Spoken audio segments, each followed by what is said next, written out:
اعوذ باللہ من الشیطان الرجیم بسم اللہ الرحمن الرحیم صلی اللہ علیہ حبیبہ سیدنا محمد علیہ وصحبہ وبارک وسلم۔ یا اللہ کریم آپ نوازیں گے تو عرض کر سکوں گا اپنے صفت نور اور صفت علیم سے مدد فرمائیے۔ سورۃ القلم آیت نمبر 5 سے 16 تک کا ترجمہ پڑھیں گے۔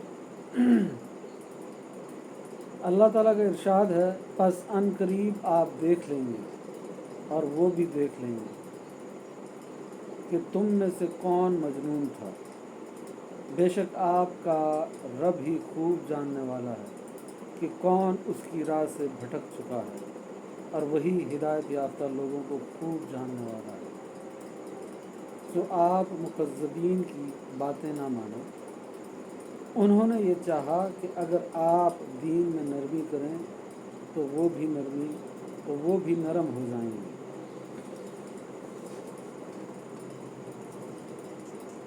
آپ بہت قسمیں کھانے والے بے حد ذلیل آدمی کی بات نہ مانیں جو بہت طعنے دینے والا ہے اور چلتا پھرتا چغل خور ہے، نیکی سے بہت روکنے والا، حد سے متجاوز، سخت گنہگار ہے، بہت بدخو۔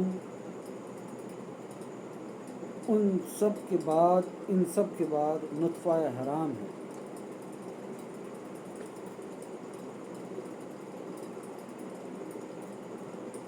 وہ بہت مالدار اور بیٹوں والا ہے۔ جب اس کے سامنے ہماری آیات تلاوت کی جاتی ہیں تو کہتا ہے، یہ تو پہلے لوگوں کے جھوٹے قصے ہیں، ہم ان قریب اس کی سونڈ پر داغ لگا دیں گے۔ سورۃ القلم آیت نمبر 5 سے 16 تک کا ترجمہ پڑھا ہے۔ اب سورۃ القلم آیت نمبر 5 کی تفسیر ہوگی۔ آپ کے اور کفار کے عن قریب دیکھنے سے مراد آیا دنیا میں دیکھنا ہے یا آخرت میں؟ سورۃ القلم 5 کی تفسیر میں حضرت ابن عباس رضی اللہ عنہما نے فرمایا، اس آیت کا معنی یہ ہے کہ جب قیامت کے دن حق باطل سے ممیز اور ممتاز ہو جائے گا تو اس وقت کفار بھی جان لیں گے کہ دنیا میں کون مجنون تھا اور کون فتنے میں مبتلا تھا۔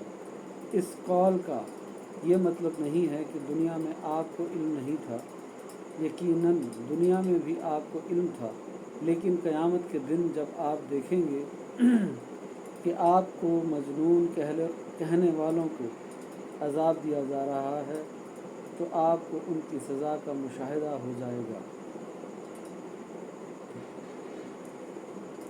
بعض مفسرین نے کہا یہ آیت دنیا کے احوال پر محمول ہے، یعنی ان قریب آپ دنیا میں دیکھ لیں گے کہ اللہ تعالیٰ دنیا میں آپ کو کیسی کامیابی، کامرانی اور سرفرازی عطا فرماتا ہے، اور کس طرح لوگوں کے دلوں میں آپ کی محبت جاگزین ہوتی ہے اور خون بن کر ان کی رگوں میں دوڑنے لگتی ہے۔ اور یہ کافر جو آپ کو مجنون کہتے ہیں یہ بھی دیکھ لیں گے کہ جنگ بدر میں کس طرح ان کی گردنیں ماری جاتی ہیں اور پورے جزیرہ عرب میں کفر ملیا میٹ ہو جاتا ہے اور اسلام کا پیغام گھر گھر پہنچ جاتا ہے۔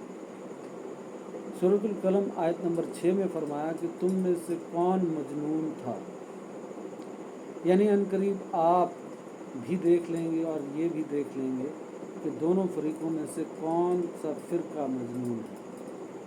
آیا اسلام فرقے میں جنون ہے یا کفر کے فرقے میں جنون ہے؟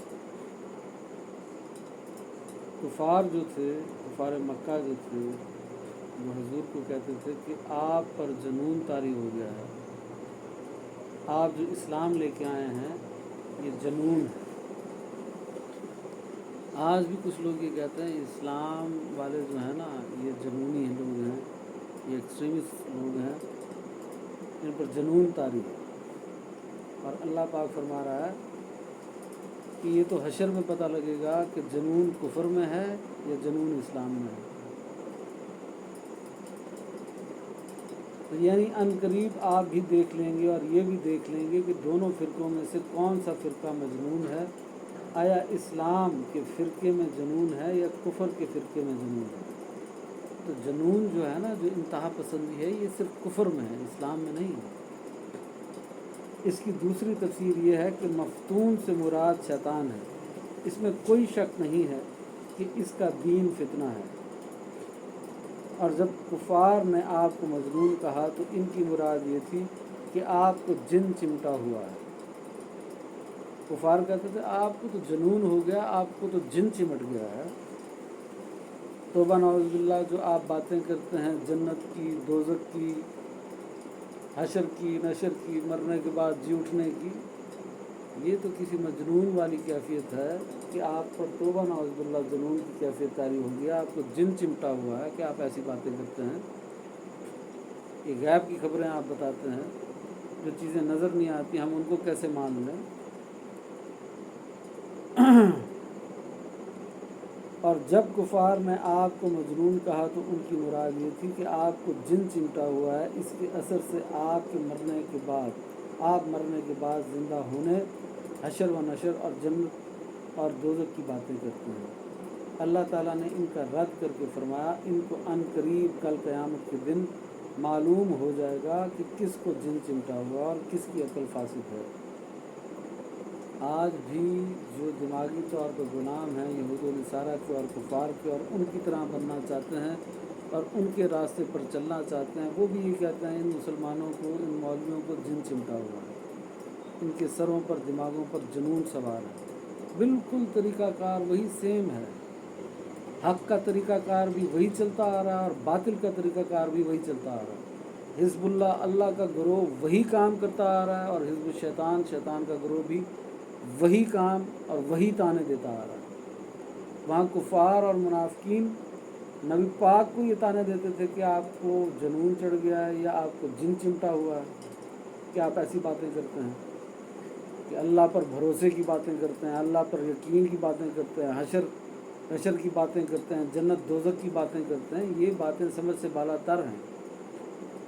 آج بھی جب ان کو کہا جائے کہ اللہ پر یقین اور بھروسہ اور کامل ایمان رکھو، وہی رازق ہے، کوئی اور ملک تمہارا رزق بند نہیں کر سکتا، یہ کہتے ہیں تمہیں جن چمٹا ہوا ہے، تم عقل کی بات نہیں کرتے، تم گراؤنڈ ریالٹیز کی بات نہیں کرتے، تمہارا دماغ خراب ہو گیا. بالکل اسی طریقے پر چل رہے ہیں جس طریقے پر کفار اور منافقین چل رہے تھے. حضور کو ایسے ہی تانے دیتے تھے، آج بھی ویسے ہی مومنین کو تانے دیے جا رہے ہیں. اور دے رہے کون ہیں؟ کیونکہ منافقین تانے نہیں دے رہے، اپنے مسلمان بھائی دے رہے ہیں. کیوں؟ کیونکہ یہود اور نصارہ کے راستے پر چلنے کی ان کی تمنا ہے. انہوں نے دنیا میں ترقی کی ہے، ہم نے بھی ویسی ہی دنیا میں ترقی کرنی ہے، چاہے انہوں نے حرام طریقے سے ترقی کیوں نہ کی ہو، ظلم کر کے اور فساد کر کے ترقی کیوں نہ کی ہو، بس انہوں نے ان کے طریقے پر چلنا ہے. حضور نے فرمایا اگر وہ یہود و نصارہ گو کے دل میں، اس کی کھڈ میں، سوراخ میں داخل ہوں گے تو تم بھی اسی کے سوراخ میں داخل ہو جائے گے. یعنی میری امت بھی ان کی بالکل ایسی پیروی کرے گی کہ پیچھے پیچھے ان کے چلے گی. جو فحاشی کا لباس انہوں نے پہننا ہے وہ آپ نے بھی ضرور پہننا ہے. اور آپ کے نزدیک وہی بہترین لوگ ہیں جن کے ہاں شراب بھی حلال، زنا بھی حلال، سود بھی حلال، یعنی قانونی طور پہ لیگل ہے وہاں. اور ان کو آپ کہہ رہے ہیں وہ بڑے ایماندار ہیں، ہر چیز میں ایماندار ہیں، بس ایمان کی کمی ہے، ایمان لے آئیں تو بڑے ایماندار ہیں. ایمان کی جب کمی ہے، ایمان ہی نہیں ہے تو پھر ایماندار کہاں سے ہیں؟ سچ بولتے ہیں جی، جھوٹ نہیں بولتے، امانت میں خیانت نہیں کرتے. اتنے گناہ کرنے کے بعد اگر کوئی تھوڑا بہت سچ بول لے یا امانت میں خیانت نہ کرے تو کوئی بڑی نیکی نہیں کر لی اس نے. یہاں پہ ان کا جی پاکستان میں نہیں ہوتا زنا، شراب، سود، یہاں پر قرآن میں بھی منع ہے، یعنی شرعی لحاظ سے بھی حرام ہے اور قانونی لحاظ سے بھی اللیگل ہے، ناجائز ہے. انہوں نے تو قانونی لحاظ سے اس کو جائز کر دیا ہے. ان کے پیچھے نہیں ایسے دوڑنا، قرآن کے پیچھے چلیں، سنت کے پیچھے چلیں، حدیث کے پیچھے چلیں، گمراہ نہ ہو جائیں، انہی کے طریقے پر نہ چلیں. مہربانی کریں. کفار نے آپ کو مجنون کہا تو ان کی مراد یہ تھی کہ آپ کو جن چمٹا ہوا ہے، اور اس کے اثر سے آپ مرنے کے بعد زندہ ہونے، حشر و نشر، جنت اور دوزخ کی باتیں کرتے ہیں۔ اللہ تعالیٰ نے ان کا رد کر کے فرمایا ان کو عن قریب کل قیامت کے دن معلوم ہو جائے گا کہ کس کو جن چمٹا ہوا اور کس کی عقل فاسد ہے۔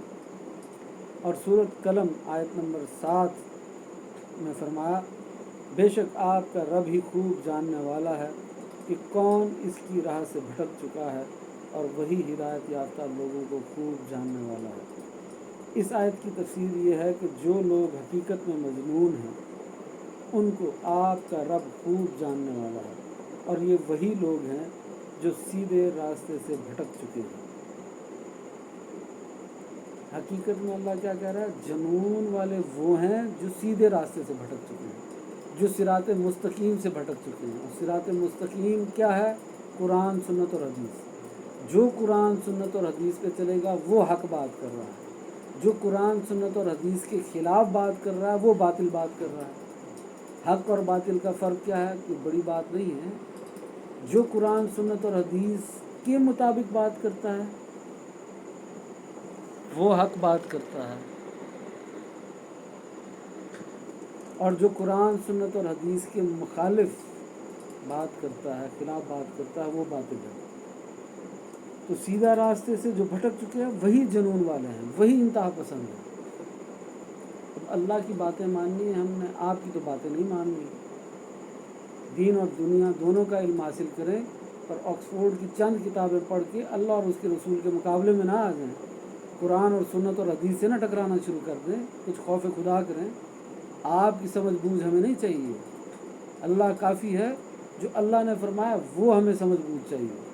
اللہ جو فرمائے گا کہ یہ سیدھا راستہ ہے وہی سیدھا راستہ ہے۔